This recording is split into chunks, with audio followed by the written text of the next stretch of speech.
This is Just One Day, and today I'd like to encourage you in our series, Behave Like a Christian, from Romans chapter 12, verses 14 through 16. Bless those who persecute you, bless and do not curse, rejoice with those who rejoice, and weep with those who weep. Be of the same mind toward one another. Do not set your mind on high things, but associate with the humble. Do not be wise in your own opinion.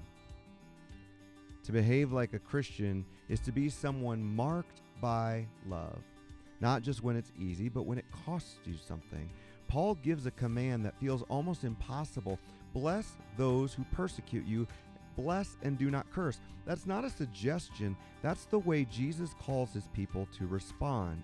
The Christian response to opposition isn't revenge, sarcasm, or bitterness.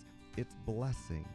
That doesn't mean we pretend the hurt is okay, and it doesn't mean we stay in unsafe situations, but it does mean we refuse to let hatred take root in our hearts. Instead, we pray, we forgive, we choose to speak life instead of death. Then Paul says, rejoice with those who rejoice, weep with those who weep. This is what love looks like in everyday life.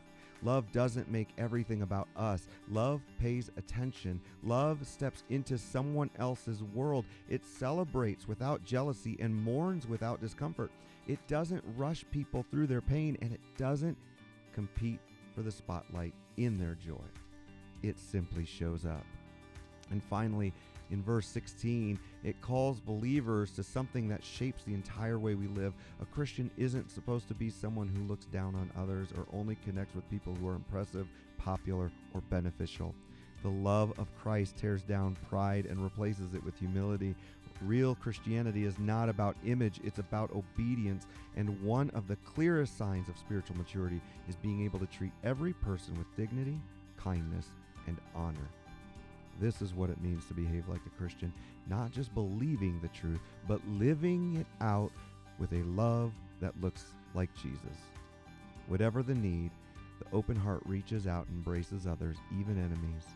For just one day, ask God to soften your heart, open your eyes, and give you courage to reach out. Bless instead of curse. Show up in joy and sorrow, and walk humbly with everyone God places in your path.